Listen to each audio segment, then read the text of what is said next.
কারণ রাজ তো রোহনেরই ভাই, তাই আজকে আমরা রাজদের বাড়ি যাবো। আমাকে দুয়াতে করে ছেঁড়া পড়াটা শিখতে হবে। আমি হলাম স্কুলের বর্দি দিয়ে অনেক বলে কয়ে বাপু আমি একটু রাজি করেছি, তো বদনখানা একটুখানি দেখা। যেটা ও আলুর মধ্যে ঢোকাচ্ছে, যেটা এত সুন্দর খেতে হয়েছে, দুর্দান্ত খেতে হয়েছে। জন্মদিন বলে যা খুশি। মাইমা খুব ইচ্ছা ছেলে যখন মুখ দেখানো যাবে একটু লাল টুকটুকে জামা পরে আসবে। আর যে এতক্ষণে সম্পন্ন হয়েছে বাবা, ওর হাতগুলো এইটুকুটুকু ওইটা দিয়েই ও কামড়ছে। থামস আপ কে আমরা রাজের জন্মদিন এখানেই শেষ করলাম।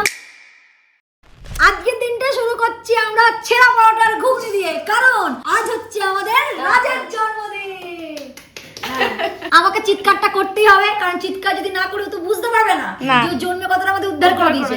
তাই আমি চিৎকার করে বলছি, আজকে ও সকালবেলা আমাদের জন্য নিয়ে এসেছে ছেঁড়া পরোটার ঘুগনি, আর রাত্রে ওদের বাড়ি এলাই আয়োজন। আজকে আমরা রোহনদের বাড়ি যাবো, খাবো, নেমন্তন্ন করেছে আমাদের। কারণ রাজ তো রোহনেরই ভাই, তাই আজকে আমরা রাজদের বাড়ি যাবো, ওর জন্মদিনে নেমন্তন্ন আছে। সেটা তো রাতে যাবো, কিন্তু এখন ও নিয়ে এসেছে ছেঁড়া পরোটা, সেটা এখন আমরা খাবো। আজকে সকালটা দারুণ ভাবে শুরু হয়েছে ছেঁড়া পরোটা, তার সাথে এই তরকারিটা নাকি পনির দিয়ে। অনুষ্ঠান লেগেই আছে, আজ এ কাল ও পরশু সে, কিন্তু এই সমস্ত কিছুর মাঝে আমার মৈনাককে খুব মিস করছি। হ্যাঁ, আসলে ওর সঙ্গটা তো মিস করছি, ওর হাসি ওর মজা, কিন্তু তার সাথে ওকে এত খেতে ভালোবাসে না, ছেলেটা কোথায় ভীষণ সুখ, সে কোথায় পড়ে রয়েছে বিদেশ বুয়ে। বলছি চলে আয়, আমাকে দুয়াতে করে ছেঁড়া পরোটা শিখতে হবে। অনেক হাত ধুয়ে নেবো, একটু করে চপচপে করে ডুবিয়ে। ভালো লাগে। মা ঘুগনি অসম্ভব ভালো করে, কিন্তু দোকানের ঘুগনিটা না বেশ কচুরি দোকান ফিল হয়, কচুরি বা লুচি বা ছেঁড়া পড়ার সময় দেয় না, ওদের একটা দোকান ফিল হয়, কেমন একটা স্মেল আসে, ভালো লাগে। থ্যাংক ইউ রাজবাবু, রাজ খুব বড় ভালোবাসা। বছর বছর এরকম করে খাওয়াতে থাকো, মন বড় আশীর্বাদ তোমার আরো গার্লফ্রেন্ড হোক, গার্লফ্রেন্ড চারদিকে ছড়িয়ে পড়ুক।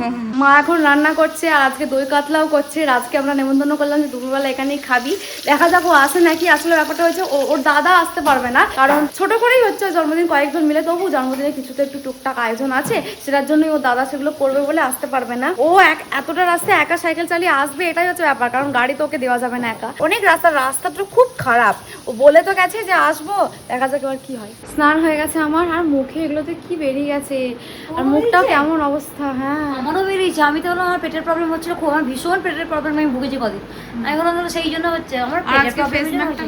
আজ কি লাগাবি? ওই ব্যাপার হলো মুখে মুখোশ, আমাদের বাসায় ওটা মুখোশ, মুখোশটাকে লাগাবো আজকে। মুখটা একটু কিছু না যাচ্ছে থেকে যাওয়ার জন্য মুখোশ কিনে আনতে হবে। তাহলে আর বেশি কিছু মাখছি না, এখন দুপুরবেলায় তো লাগাবি নাকি, তাহলে মুখে শুধু একটু ফসফসটা একটু মেখে দিই। আমার একটু কাজ আছে, কিছু কোয়েশ্চেন বার করে রাখতে হবে, ওইটা মুখোশটা লাগিয়ে নি, কোয়েশ্চেনগুলো বার করি, তাহলে কোয়েশ্চেনগুলো বেরিয়ে যাবে, মুখোশটাও কাজ করতে আরম্ভ করবে। আজকে আমাদের দুপুরে মেনু সাদা ভাত, লাউ ডাল, মায়ের হাতে গদগদে করে ঝিঙে আলু পোস্ত, আর এইদিকে রয়েছে দই কালিয়া। কে বলেছে ত্রিকোণ প্রেম ভালো লাগে না? কে বলেছে? এই ডাল পোস্ত আর মাছের ঝালে ত্রিকোণ প্রেম অমৃত লাগে। অমৃত মানে একে অপরকে ছাড়া চলে না, পরিপূরক।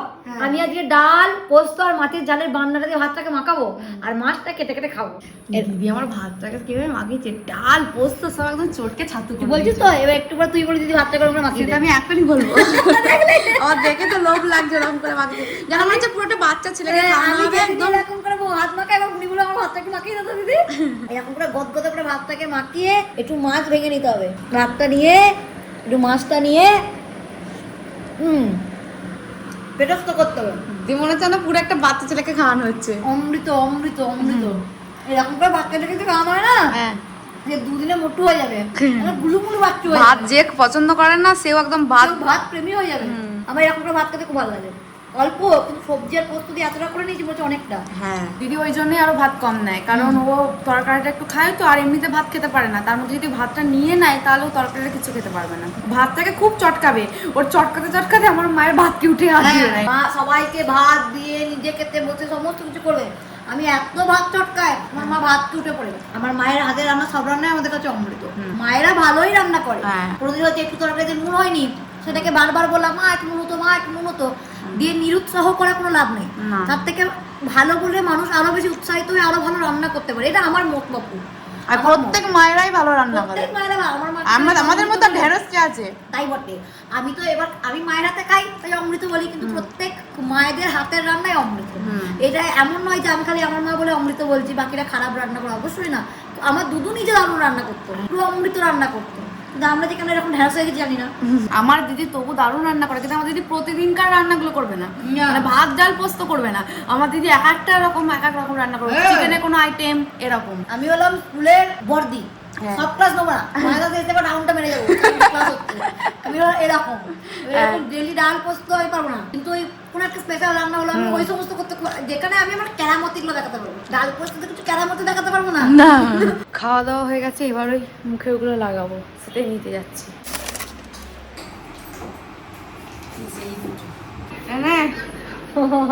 আমি যে আমি না পুরো একটা সত্যি কথা বলবো, বললে দিদি এনে আমি তো তোমরা যে ভিডিওগুলো কমেন্ট করছো সেগুলো আমি রিপ্লাই দিচ্ছিলাম। হ্যাঁ, তো আমি না হঠাৎ 2 সেকেন্ড যে বুনি যখন দিদি এনে আনছি, বুনি আমার জন্য আবার কি নিয়ে এসছে লুকিয়ে, তারপরে যখন হাতের দিকে তাকাই আমি 2 সেকেন্ড আমি সিরিয়াসলি বলছি, আমার বুকটা ধক করে উঠেছে যে বুনি আমার জন্য তাহলে লুকিয়ে কিছু নিয়ে এসছে।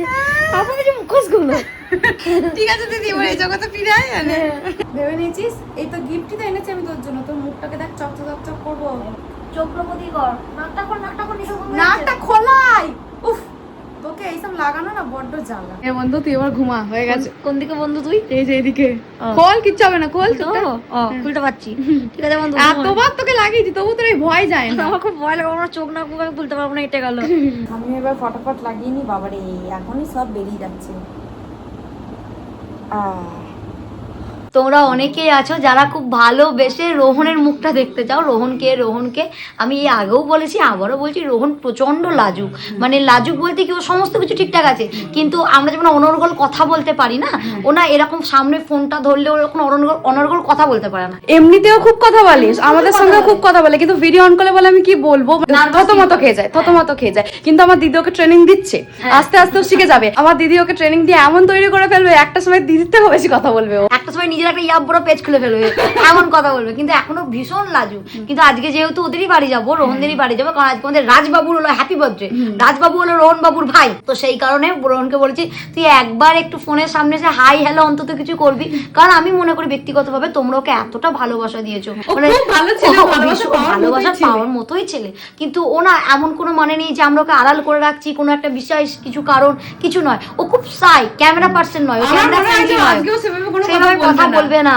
তো আমি তাও বলেছি রোহন আয় না, তোকে মানুষ এত ভালোবাসা দিচ্ছে, এবার তো মানুষজন ভাবতেই পারে যে হয়তো বেশি বেশি অহংকার, তুই তো আদৌ তো সেরকম নস। দিয়ে অনেক বলে কয়ে বাপু আমি একটু রাজি করেছি, তো বদনখানা একটু দেখা, তুই বিশাল কিছু দেখতে নোস, বদনখানা একটু দেখা। এর আগে আমরা বহুবার চেষ্টা করেছি যে রোহন তোকে বিশেষ কিছু নয়, যে আমি রোহন এইটুকু অন্তত বল। ওর সামনে বুনি ফোনটাকে এরকম ভাবে ধরেছে, ও ভ্যাল ভ্যাল করে মুখের দিকে তাকিয়ে থাকে, ও ভীষণ মানে জিনিসটাতে খুব নার্ভাস ফিল করে। সবাই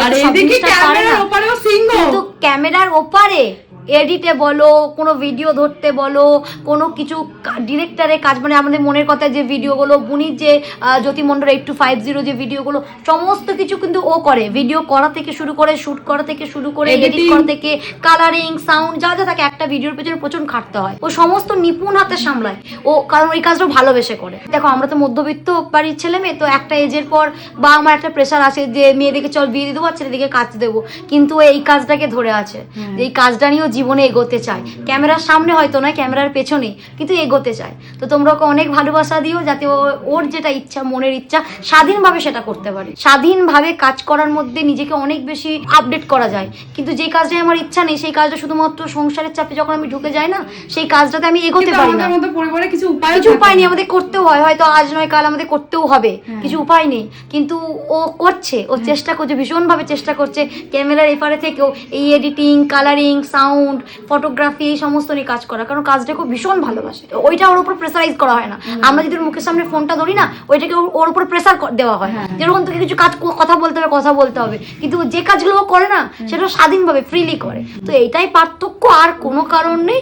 এরপর তোমরা রোহনকে প্রচুর ভালোবাসো বলি, দিদি রোহনকে মৌজ্যোতি রোহনকে, তোমাদের ভালোবাসাটা আমরা বুঝি, আমরা ভরসা রাখছি একদিনও কথা বলবে। হ্যাঁ, আমরা ভরসা রাখছি। আমি তোকে ওটাও বলেছি, তুই এত ভালো কাজ করিস, তুই একটা নিজস্ব একটা পেজ খোল, তুই অনেক ভালো এডিটিং এর কাজ করিস, সেই কাজ হবে আস্তে আস্তে হবে। হ্যাঁ, আমরা আশাবাদী, ভীষণ ভাবে ওর উপর আশাবাদী, কিন্তু একদিন না হোক, একদিন সব হবে। একদিনে কোনো কিছু হয় না, কিন্তু একদিন নিশ্চয়ই হবে। রোহন আস্তে আস্তে নিজেকে অনেক বেশি আপডেট করবে। দুপুরবেলা তো ঘুমিয়ে গেছিলাম, তারপর ঘুম থেকে উঠে এখন রেডি হয়ে গেছি। এখন যাবো রাজতে বাড়ি, আর দিদি যাবে একটু পরে, ওর কাজ আছে সেটা মিটিয়ে তারপর যাবে। আর আমি এত তাড়াতাড়ি যাচ্ছি কারণ বেলুনগুলো সব আমার কাছে, আমি গিয়ে একটু ফুলিয়ে সাজাবো। ব্যাপারটা হয়েছে যে রোহনকে আমি বলেছিলাম যে বেলুন কিনিস না, কারণ আমার জন্মদিনে দিদি প্রচুর বেলুন কিনেছিল, তার মধ্যে 100টার মতো বেলুন লাগেই নি, ফোলায়ও নি, টাঙায়ও নি, সেগুলো রয়ে গেছে। এবার সেগুলো পুরোপুরি নষ্ট হচ্ছে, ফালতু ফালতু টাকা দিয়ে আবার কিনবে। আমি ওকে বললাম যে যেগুলো আছে সেগুলোই নিয়ে যাবো, সেগুলো দিয়ে ফুলিয়ে সাজাবো। তার সাথে টুনি লাইট নিয়েছি, আর যে নেটটা দিদি কিনেছিল সেটাও নিয়েছি। ছোট্টখাট্টভাবে একটু আমরা কয়েকজন মিলে রাজের জন্মদিনটাকে সেলিব্রেট করব। তো সেই জন্য আমি রেডি হয়ে গেছি। এবার গিফটগুলো সব ব্যাগের মধ্যে ঢোকাবো, এগুলোকে গুছিয়ে চলে যাবো। এখন আমি যাচ্ছি মাইমাদের বাড়িতে। মাইমাদের বাড়ি যাওয়ার আগে খাজা, মিষ্টি আর এই যে রাজের জন্য নানান রকমের কুরকুরে, লেস, কেক, যেগুলো খেতেও খুব ভালোবাসে সেগুলোই টুকটাক নিয়েছি। এবার যাচ্ছি, বাদ্র ভাইকে আমি দিয়ে দিয়েছি, বলছি আমাকে একটু ভাগ দে। এবার এই বেলুনের মেশিন থেকে বার করা হচ্ছে, বেলুন ফোলানো হচ্ছে। এসে ওর জন্য যে কুরকুরেগুলো দিয়েছিল ওকে সব দিয়ে দিয়েছি। ওর কাছ থেকে আমি চেয়ে একটা কুরকুরে প্যাকেট নিয়ে খেয়েও নিয়েছি। আগে পেট ঠান্ডা করে নিয়েছি, এবার বেলুন ফোলাবো। আর ওইদিকে মামা পাঁপড় ভাজছে, রোহনও কাজ করছে, মাইমা ঠাকুর ঘরে আছে, তো সব কাজ চলছে। এটা আমার জন্মদিনে কেনা হয়েছিল, কিন্তু রোহন ওর বাড়ির কোথায় ঢুকিয়ে রেখেছিল খুঁজে পাওয়া যায়নি। রাজের জন্মদিনে বার করা হয়েছে। আর রাজ একটা কুরকুরে কেক খেয়ে সে এখন বাইরে ঘুরতে গেছে। আবার একটা লেস নিয়ে বসছে। আচ্ছা দে, থ্যাংক ইউ। তো ছোটটা নিলাম, যা তোকে বাঁচিয়ে দিলাম। রোহন নতুনত্ব স্টাইলে আলুর দম বানাচ্ছে। এই যে এই আলুর দমগুলো বানিয়েছে। আলুটাকে সিদ্ধ করে প্রথমে আলুটার ভিতরটাকে এরকম গর্ত করে নিয়েছে, আলুগুলোকে বার করে নিয়েছে, দিয়ে ওই পুরটাকে এর ভিতরে ঠুসে ঠুসে ভরে দিয়ে এইগুলোকে দিচ্ছে। কেমন আলুর দম? এই আলুর দমের নাম কি? স্টাফ আলুর দম। বাবা, রোহন আমাকে এই পনিরটা দিয়েছে, যেটা ও আলুর মধ্যে ঢোকাচ্ছে, যেটা এত সুন্দর খেতে হয়েছে, দুর্দান্ত খেতে হয়েছে। আজকে বয় এখন নিজেই বেলুন ফোলাচ্ছে। বিষয়টা হচ্ছে রোহনকে দিয়ে বানাতাম, কিন্তু রোহন এখন স্টাফ আলুর দম বানাচ্ছে, দেরি হবে, তাই রাজকে ধরে নিয়ে এসেছি। ফু দিয়ে তো হচ্ছে হচ্ছে না, মেশিনের সাহায্যে ফুলিয়ে দিবি, এটুকু করে দে। সেই জন্য ও করে দিতে এসেছে, ও আর ওর বন্ধু। যে এরকম কিছু একটা করেছি আমরা নেটটাকে দিয়ে। রাজকে একটুখানি দড়ি চেয়েছিলাম বেলুনগুলো বাঁধবো বলে, রাজ নিয়ে এসেছে। গোটা ঘর এখন বেলুন বেলুন হয়ে গেছে, ভাইকে দিয়ে দিয়েছে এখন রাজ। একটা বেলুন ফোলাতে গিয়ে 10 ঘন্টা সময় লাগছে তো। কেমন দেখতে লাগছে বলো সাধারণটা? ভালো লাগছে, ভালো লাগছে। দাদার জন্মদিন বলে কি সুন্দর সাজুগুজু করেছে এই সুদর্শন আর সোনা। বেলুন গুলোকে সব ফাটিয়ে দিচ্ছি, তাই বাইরে থেকে আওয়াজ পাচ্ছি। সব বেলুন ফাটিয়ে দে, জন্মদিন বলে যা খুশি। এগুলো দেখলেই আমাদের মইনাকের কথা মনে পড়ছে। এগুলো আমরা সব করেছিলাম। আমরা যখন ওকে গিফট দিয়েছিলাম তখন রোহনকে যখন গিফট দিয়েছিলাম তারপর একটা গিফটের উপর একটা লিখেছিলাম, তো মইনাকে এটা লিখেছিল। এই যে বাকিটা থাক। এগুলো দেখলে ছেলেটার কথা মনে পড়ছে, ছেলেটা খুব মিস করছি। কেন যে কোন বিদেশ বিয়ে পড়ে আছিস বাপ, চলে আয়। এত সুন্দর একটা অনুষ্ঠান যেটা নিঃস্বার্থ ভাবে করে গেছে একটি ছেলে ভাইয়ের জন্য। মানে তোমরা সবসময় দেখো জোড়া শালিক জোড়া শালিক জোড়া শালিক, যে আমরা দু বোন, অনেকে দেখি তোমরা বলো বোন বোন বলে এত মিল, ভাই ভাইও হয়। দাদারাও নিঃস্বার্থ ভাবে ভাইয়ের জন্য করতে পারে, তার একমাত্র প্রমাণ ওয়ান অ্যান্ড অনলি রোহন। রাজের জন্মদিন পালন তো হলো, সব থেকে বড় কথা রোহনের আতুর কেটে গেল। ওর আতুর কেটে ষষ্ঠী পুজো হয়ে গেছে। মাইমা হঠাৎ এসে বলছে রোহন কেন মুখ দেখায় না? মাইমা মানে রোহনের মা। মাইমা কি বলো, দেখায় না তোমার পোলার মুখ কেন দেখানো হয় না? আমি তো সেটাই বলি যে তোকেই তো দেখা যায় না ভিডিওতে, তোকে তো দেখি না। আমি তো সেটাই বলি ওকে, বারবার বলি তোকে কই দেখতে পাই না। আমি আবার ভাবি মাঝে মাঝে, ও বলে আমি ভিডিও করি তো, আমি কি করে দেখা দেবো?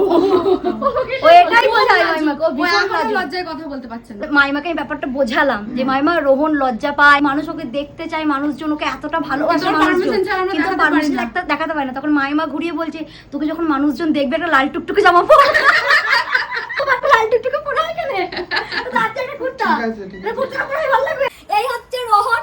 মাইমা খুব ইচ্ছা ছেলে যখন মুখ দেখানো যাবে একটা লাল টুকটুকে জামা পরে আসবে, তাই ছেলে লাল টুকটুকে একটা সুন্দর জামা পরে এসেছে, আগে সবুজ রঙের একটা জামা পরেছিল।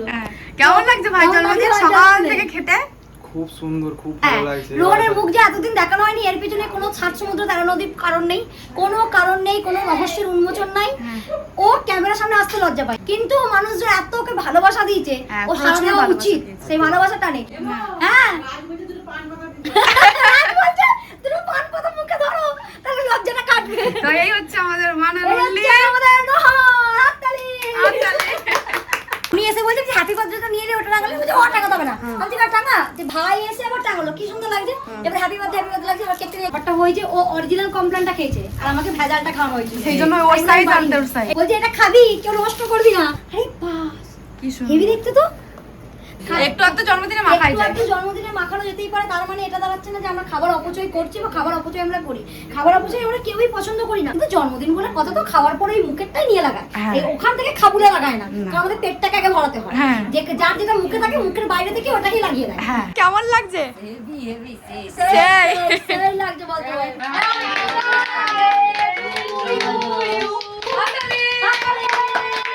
আজ যে এতক্ষণে সম্পন্ন হয়েছে বাবা, সুন্দর মেকআপ করিয়ে দিয়েছি। না happy birthday to you. All the best. Happy birthday. ও ওই চকলেটটা আমাকে দিবি। Happy birthday. এটা মামি দিয়েছে। Happy birthday. Happy birthday.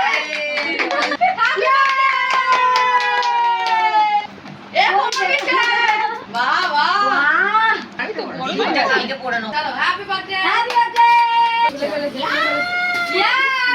আর সুগার সুগার পড়াই।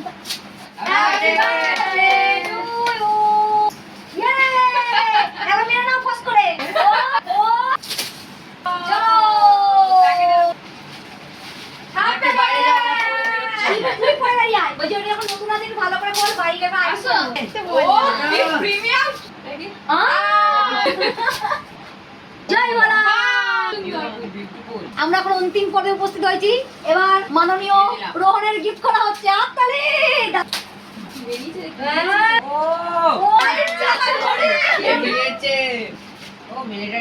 বলছি তোকে কাটা দিয়ে দেয়নি, জান তুই পারবি না করতে।